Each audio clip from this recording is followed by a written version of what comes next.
I'd like to start off by saying, in this time of crisis, we've really got the attention of the larger populace towards where our food comes from. Where we're faced with national food shortages, empty grocery shelves, and disturbing reports about an increasing number of farmers that are losing their farms, even in some cases committing bankruptcy. And it's a very troubling time, I think, for all of us to contemplate what's going on. So what we are doing is basically putting together a program involving the entire Southwest Missouri community with an emphasis on the Springfield area. And what we're doing is bringing people together who share a common interest in the agricultural economy and creating jobs and really bringing new hope to the agricultural sector. Springfield's Missouri State University has a large college of agriculture. They're all very supportive of what we're doing. They have a substantial number of students, many from urban areas, who are coming to them saying, we want to be producing food. We don't want to work in cubicles. We're looking for a new way to approach life. So they've asked us, as part of our cooperative partnership, to see if we can create some opportunities for the group. So kind of our thought is that for the state of Missouri, and frankly for the entire country, if we could put together a collaborative model that shows how the people of America can still work together to set aside partisan differences and go, well, we're all interested in healthy farms, healthy food, good environment for our kids. So that's kind of been the dream that John and I have been sharing with people in the community. Let's look for a project to work together for the common good right here in the Ozarks, where people can grow their own food, restore the family farms, start new businesses, create careers, and frankly enjoy fresher food than is currently being imported from the West Coast or from Florida. We think there's real opportunities by utilizing the scale advantages that can be put together, maybe using a cooperative model, certainly a collaborative model, enabling small farmers to have access to training, access to financing, and access to wholesale markets. There's a big gap between what the local farmers can grow and what the institutional buyers want to buy. And by that, I mean the people like Chartwell, who are supplying many of our university campuses, the hospital systems, the school systems, as well as people like Associated Wholesale Grocers, who have currently 33 distribution sites across the southeast part of the state. So one of the reasons we've spent the last year and a half looking long and hard at the economics of this.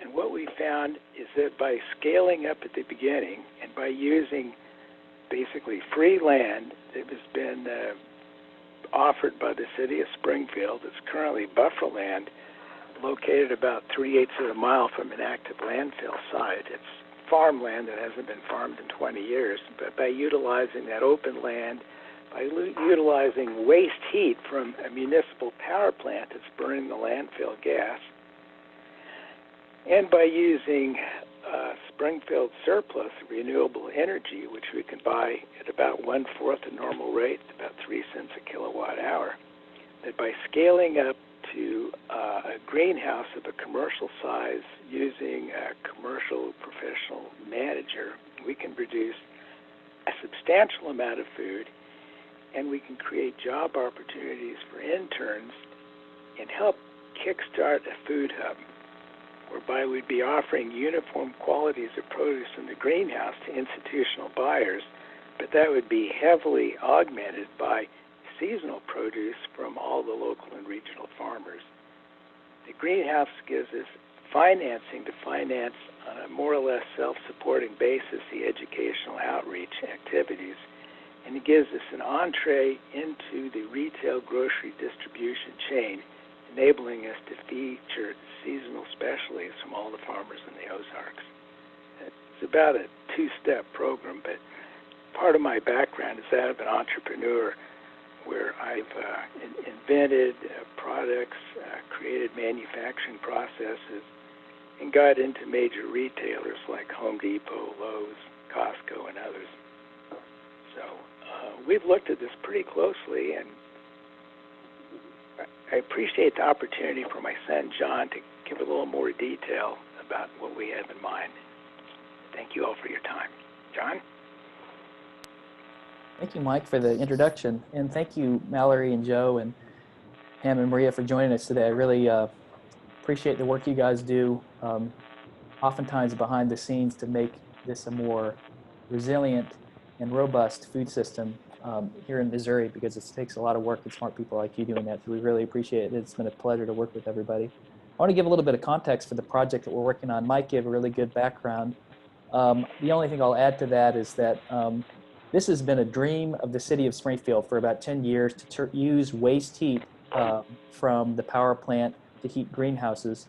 And it was only the last couple of years, with the effort of Mike and I and a bunch of probably 20 organizations that we've talked to, and hundreds of individuals, and the city of Springfield, Springfield City Utilities, Missouri State, MU, other people that we've been talking to, in forming a cohesive plan that is in service of the community, that also makes money and provides a path forward for farmers, and a more resilient path forward for especially agriculture in the Ozarks. So, like I said, we've been working on this for about 2 years, and we're happy to share a little bit with you today. So as Mike had mentioned before, the core of this is a hydroponic greenhouse that will use waste heat to grow produce for schools, hospitals, and large institutional buyers. Sorry, I'm trying to get my slide to advance here. Let me go to less full screen. Everybody see that okay, I guess? So what we propose for our project is the large hydroponic greenhouse that will use waste heat to grow produce for schools, hospitals, and large institutional buyers, but also something called an educational ag accelerator to train new farmers and help provide a path forward for rural residents, for veterans, and young people to get involved with farming. We'll talk a little bit more about that. As Mike mentioned before, a regional local foods distribution hub to help existing farmers access larger wholesale markets to sell their farm-grown produce. And then finally, an agroforestry demonstration of specialty crop and nut trees to show landowners not only how to grow nuts and specialty berries and things like that, but also profitably sell them to the food hub and larger commercial markets. So that's the gist of what we want to do. I'm going to talk a little bit about why, and I know none of this is going to be news for you guys working on the front lines. Noble Hill is important because, as you all know, we were once a nation of farmers, but now less than 2% of us actually grew up on a farm. And as there are decreasing opportunities for young people in rural areas, the average age of farmers is about 60 years old and getting older and older every year. And the question is, why is this? A big reason for having so few farmers, and this is not news to any of you guys, is that it's really difficult to start a farm. To start a farm, among other things, you need to know how to grow. You need to know how to grow produce. You need to know how to run a business. You need to have access to capital. If you didn't inherit a farm, you need to have access to land. And understandably, no bank is going to loan a new farmer with no commercial experience, or even a farmer with commercial experience but no collateral capital to start a farm, with the exception, obviously, of those that have the commercial track record and can qualify for USDA bank financing and farm credit services, stuff like that. But if you're starting out without that commercial track record, it's really difficult to start a farm. And also, to start a farm, you need to have access to profitable markets to sell your produce. So without all those things, access to capital, land, opportunities to gain experience, and access to profitable markets, it's really difficult to have a path forward to start farming in America today. So as a result, food isn't grown as much in the Ozarks as it once was. And the average box of produce travels a long way to get here. You all have heard the statistic, I can imagine, that the average box of produce travels over 1,500 miles from farm to market. And what that means practically, as you all know, that our lettuce is coming from California, our tomatoes are coming from Mexico, and our peppers is even crazier, are actually being grown in hydroponic greenhouses in Holland. And as you all know, the history of the Ozarks and Missouri, that's a little bit crazy to know that it's somehow more economical for us to grow our produce in Europe, air freighted over here, than it is to grow it here, especially when we know a little bit about the history of Missouri, and specifically the Ozarks, which at one point was one of the leading specialty crop producers in the nation. For example, in 1910, we exported about 800 rail cars of strawberries just south of Springfield around the country. And that in recently World War II, we had as many as 50 tomato canneries right here around the Ozarks. And this story could be said not only of Springfield in that area, but also in Columbia and other spots for different specialty crops. And we mentioned this because it's safe to say that the farming system needs a lot of work right now. And I think coronavirus has revealed a lot of the fragile nature of our system. But I think it's also important that as we tell people about this, that we're not reinventing the wheel, and that as we envision this future that we have in agriculture, it's also important that we remember our past, that successful specialty agriculture is part of our history here in Missouri. And we've done this before, and we believe that working together, we can do it again. And so this is our plan to create a 21st century version of that. So how do we create a path forward for new farmers to help them get started, for current farmers to help them grow their businesses, and also for the Ozarks and Missouri as a whole to be profitable and grow in agriculture for small farmers? I'm going to start with the first thing, which is how to start farming. How do we propose to help those people getting going? As Mike mentioned before, there are an increasing number of young people from urban areas, from Kansas City, St. Louis, and Springfield, and also veterans that have served overseas in Afghanistan and Iraq that have come home and want to start farming. This is what we've heard from Missouri State University, that they have dozens of people in their pipeline that fit this bill. So how would they get started with becoming viable farmers? Missouri State University is working on this by developing a certificate in sustainable agriculture with 2 tracks, one in commercial greenhouse production and the other one in irrigated field production. This is an 18-hour certificate with no prerequisites. And I think what's exciting about this, and one reason why Missouri State has been really interested in working with us, is that, as you all know, that for an 18-hour credit course, it requires about 1,000 hours of hands-on field experience. And right now in the Ozarks, there just is not the requisite amount of hands-on opportunity for people to practice in the field what they've learned in the classroom, and therefore the university is limited in the number of people that they can run through the program. And I think the bigger story is that it takes experience to become a farmer, and even if you go to school, you need this hands-on experience. And there really aren't enough farms requisite for the demand among students and young people and veterans to actually learn this. So Missouri State University is interested in this.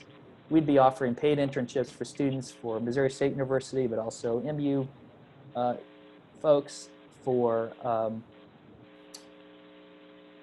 Ozarks Technical College and other local learning institutions in our area. Obviously, even with field experience, it's not enough to go to school to become a farmer. So how do we actually create a path forward for people to become viable, bankable, commercial farmers? This is where something called the Ag Accelerator comes into play. And these are also called ag incubators. These are opportunities for young farmers to start growing produce on leased land and with shared equipment at Noble Hill. The idea is that they grow produce on maybe half an acre. They pay fees, they pay a membership fee and a tuition fee. And then they have access to hands-on mentorship from experienced growers, but equally important, learning the farming, the business, the marketing, and the sales training that's necessary to succeed as a small-scale entrepreneur farmer. This provides that commercial track record that after 3 years, and this is a model that's worked in other areas of the country, there are about 100 incubators across the country, that after a 3-year track record of working at the Ag Accelerator, running your own farm and selling to the Food Hub, which we'll talk about later, That is the 3-year track record required by Farm Credit Services, FSA, and the USDA to qualify for bank loans and bank guarantees to then buy their own farm. So not only are we training people to become viable, commercially successful small-scale farmers, we're also creating the structure and a path forward for if they choose to move off the accelerator, the land at Noble Hill, to then buy their own farms. Mike mentioned a little bit about the hydroponic greenhouse. This is really interesting model, and what makes this economically viable are a couple of things. The city of Springfield is providing free waste heat to heat the greenhouse, and we've run through all the costs of what that means and what that looks like. And in addition of this economic advantage, there's also City of Springfield City Utilities as a special commercial rate for wind power from 11 o'clock at night to 7 in the morning. It's only 3 cents per kilowatt hour with no demand charges. So these combined things of free waste heat and vastly reduced electricity for running your hydroponic grow lights gives us what we call a sustainable long-term competitive advantage to compete not against local growers, but against where most of our produce is coming from that people buy at Costco or Walmart, which are farmers from California, farmers from Netherlands, and farmers from Mexico and Florida. So this is really interesting because this provides a long-term sustainable financial advantage for Noble Hill, where sales of produce and the excess sales from this large-scale corporation can support the ongoing outreach and training mission of Noble Hill. So it's really a blended capital model in that way. The reason we're doing this is we've talked to a lot of these institutional markets, like Compass Chartwells, that provides food service from Missouri State University and a bunch of other campuses, Associated Wholesale Grocers, Mercy Hospital, Cox Hospital. And they all have a tremendous demand for local produce. And they require the scale and the consistency that they really require something like a hydroponic greenhouse, at least to get started. But I think it's important to say that we are not growing produce. We're not doing this just to start a greenhouse to sell produce. This is really the catalyst for helping current farmers and new farmers get started. So helping current farmers is where the food distribution hub comes into play.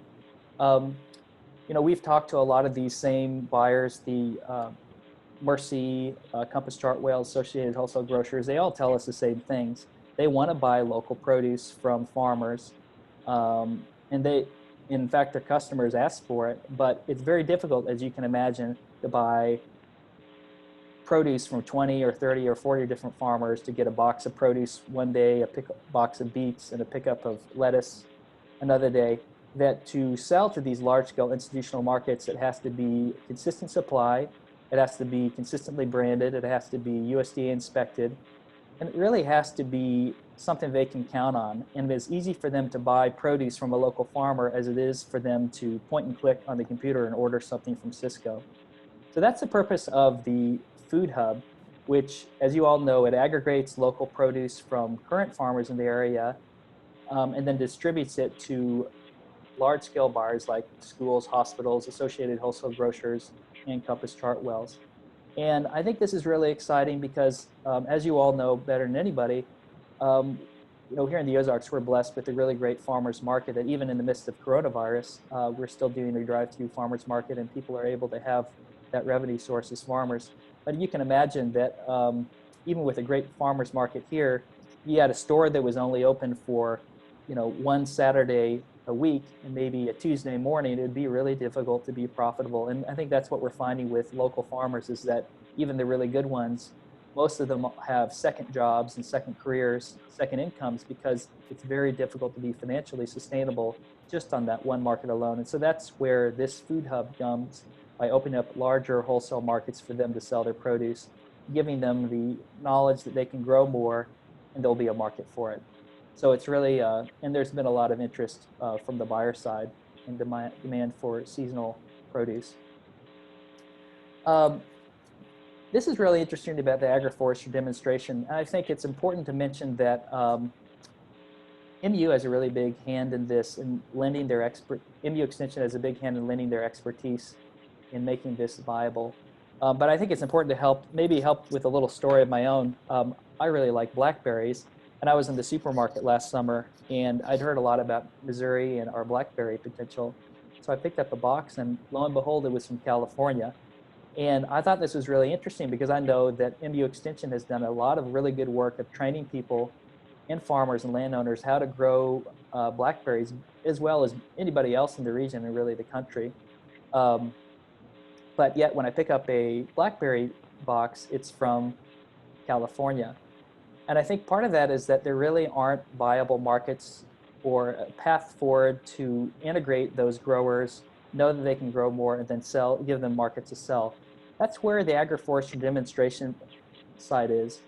We want to leverage the expertise of MU Extension, Missouri Park and Bound Conservation, MSU, other things, forest healing, and show people best practices of how to grow, and then use how to grow these specialty crops, but also show people through the food hub that not only can they grow them, but this is how you sell them as well.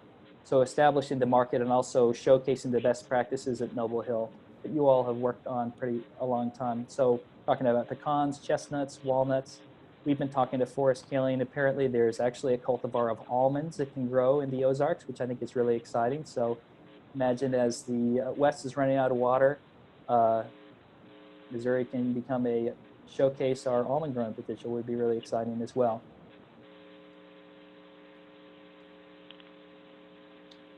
So part of the mission of Noble Hill is to obviously grow produce through this hydroponic greenhouse and enabling other people to grow produce with the food hub.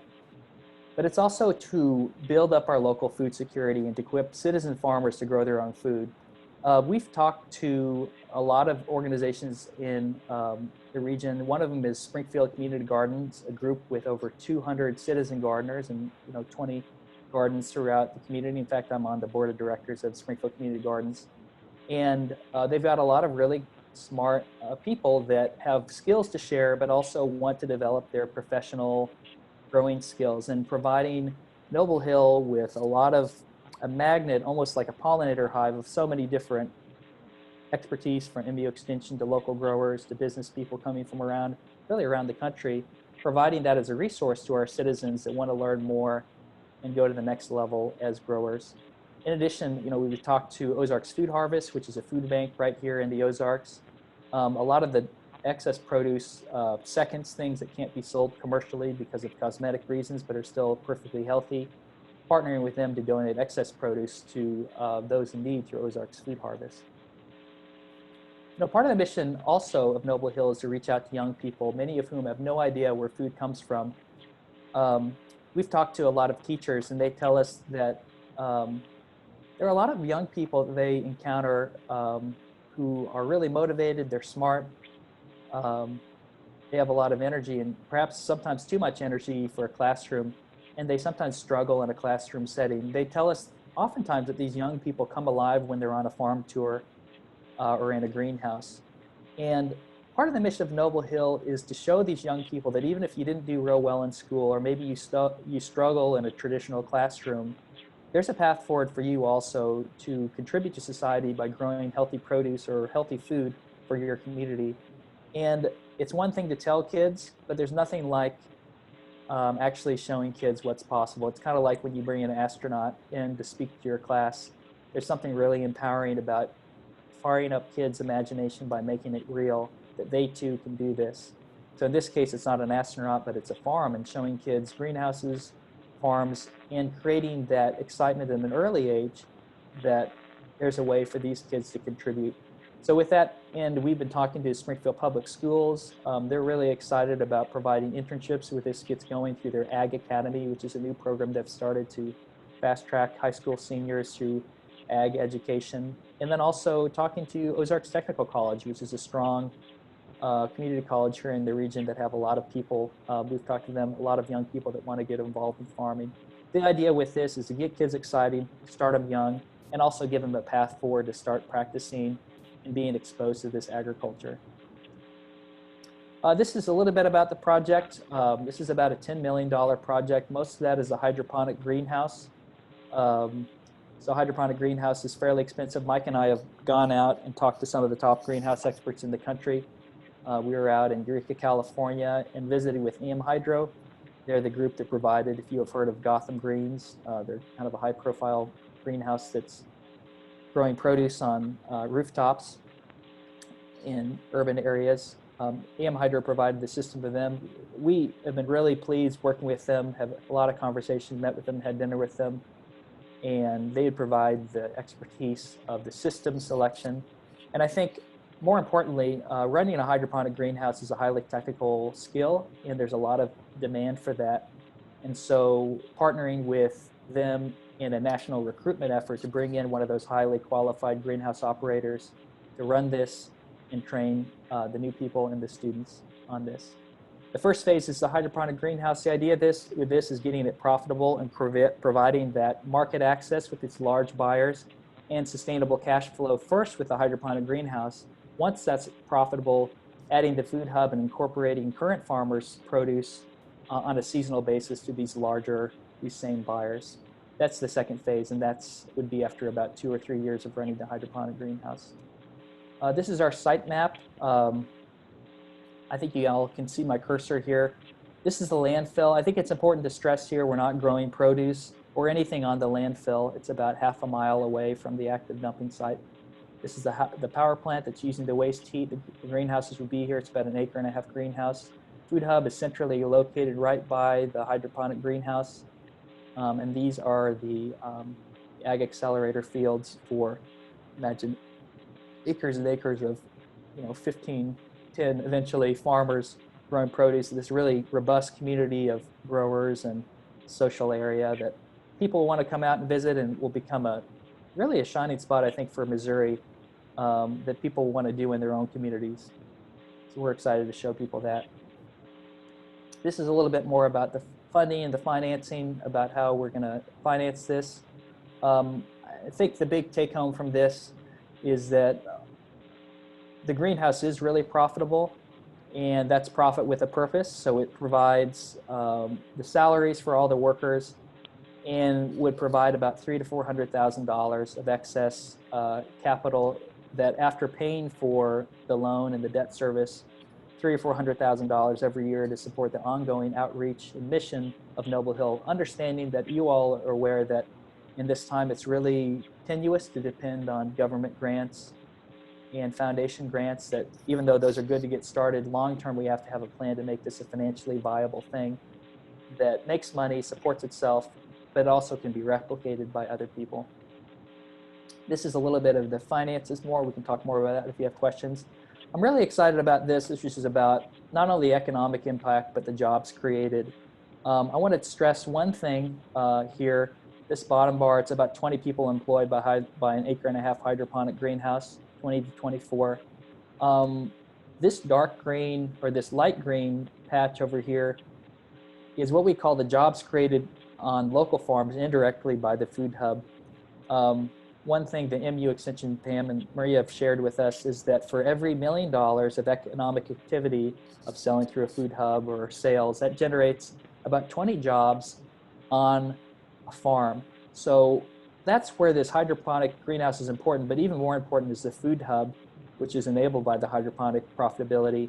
The food hub really creates a path forward for current farmers. By $1 million sold through the food hub really creates jobs, 20 jobs for every $1 million sold. So not only are we creating economic activity, we're also creating opportunity at Noble Hill, but also off Noble Hill. And the bigger we grow the food hub, the more possibility that gives for local farmers. And not only local farmers, but also the economic multiplier, keeping those dollars not to California, not to Mexico, not to Holland, not to Florida, but keeping those produce and farming dollars right here in our community in Missouri.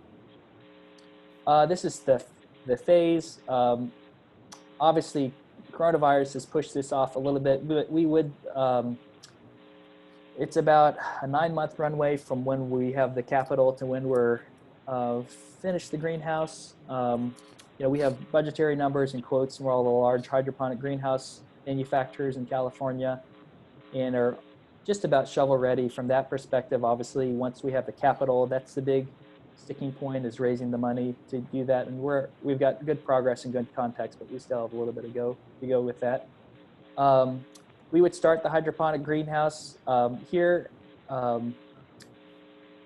It'd be looking more like 2021. And then after about a year and a half of that, or 2 years of that, and once the hydroponic greenhouse is profitable, starting up the food hub, the classroom, the other education things. The idea is that to get the hydroponic greenhouse profitable and secure that economic engine room with the project, and then adding these other things. This is a little bit about the team. Mike and I think highlighting this right here, one guy who's very excited to work with us is Bruce Colony. He is our construction manager.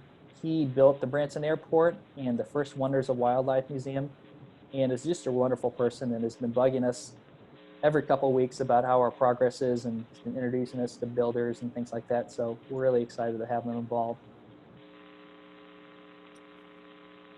So I really appreciate you guys taking time. Today we'll have a little time for question and answer. But at this core, I think the thing to remember is that why we're doing this is that we believe in opportunity for people in rural areas, and that we have a right to have purpose and work in our lives. And our region has a right to produce their own food. And that whenever we do that, it creates a system that's more resilient, more robust, more happy and healthy, and more hopeful for the future. And that's what we're trying to do here today. So we're really excited about your questions, your insights, and thoughts about this. So thanks for your time.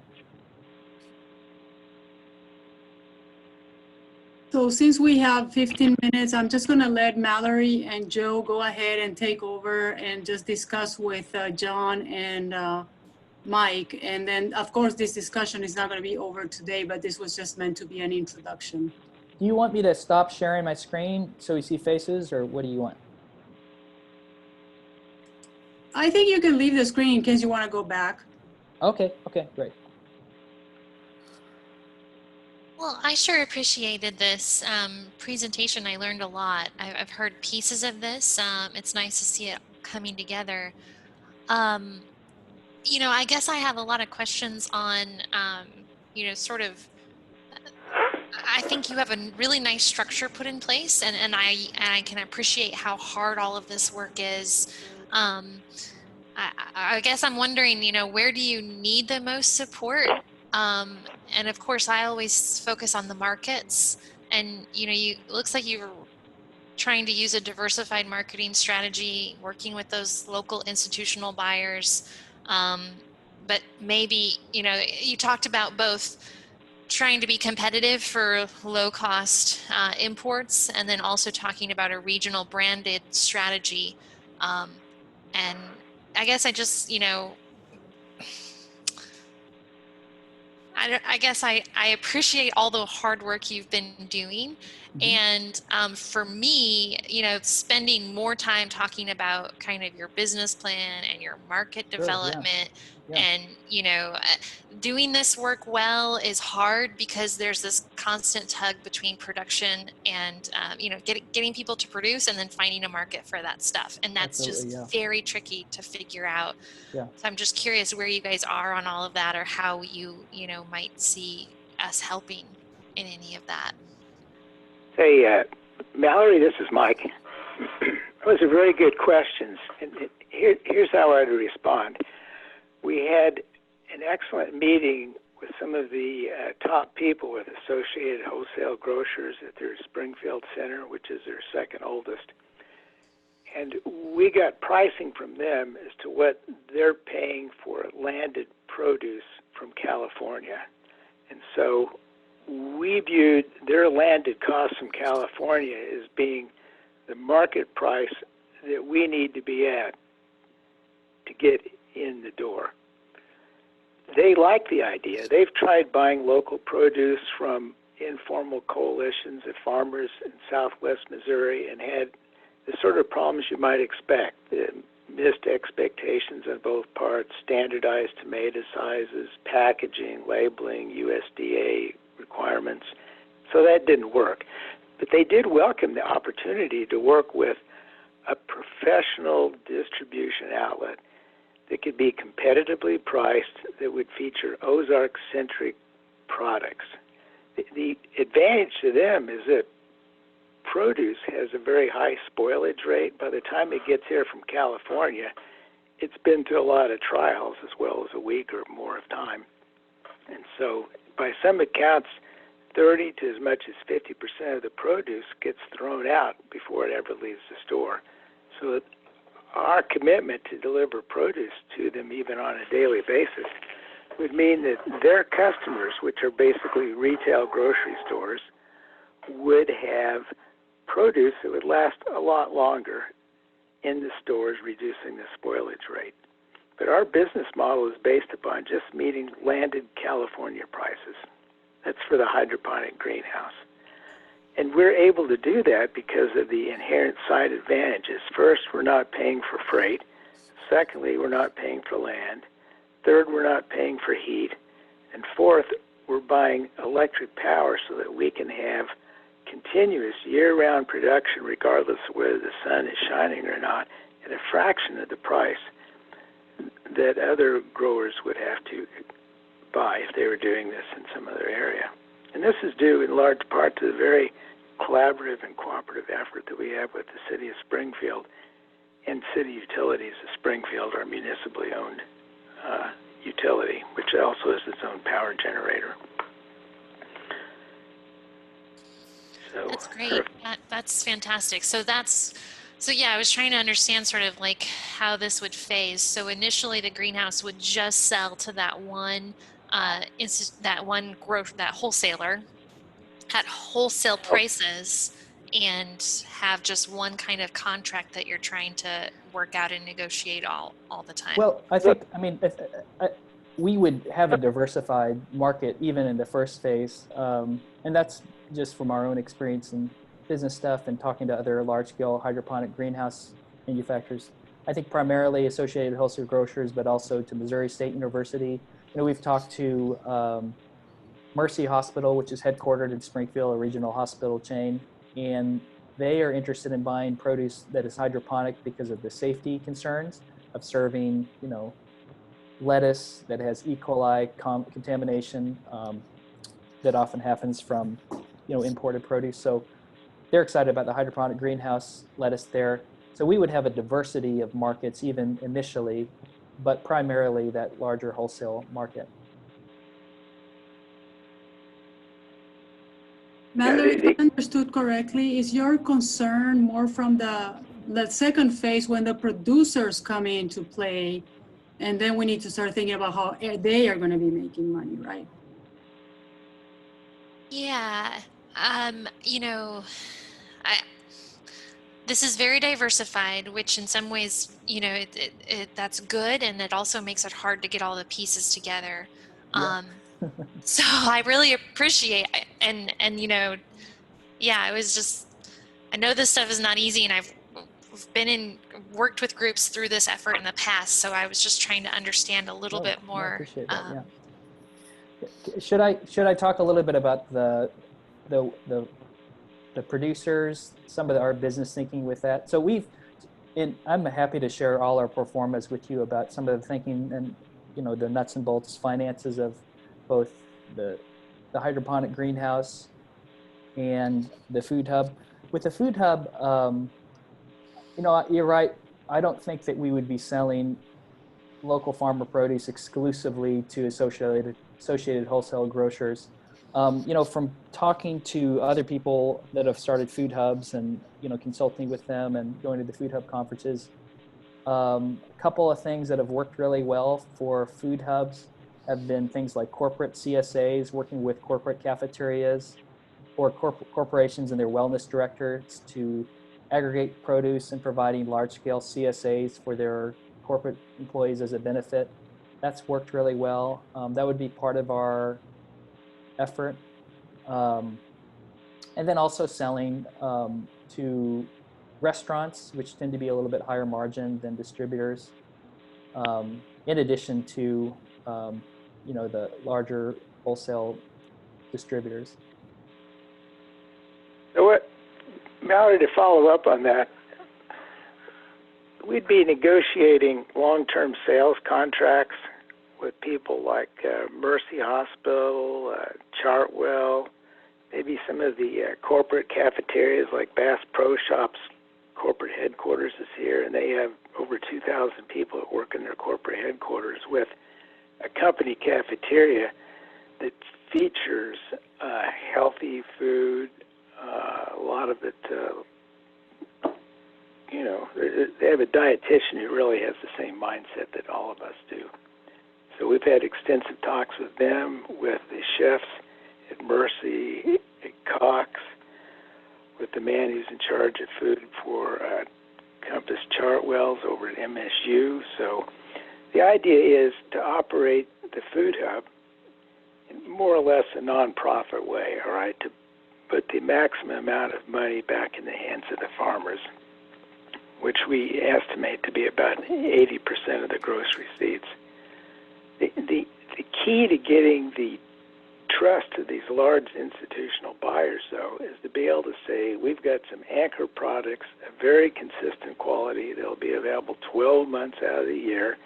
And oh, by the way, to attract shoppers back to your stores, we're going to be featuring local specialty crops that may only be available for a month or 2 or 3 months, but they're all going to have some distinctive labeling that identifies them to shoppers as being locally produced by local farmers, creating local jobs.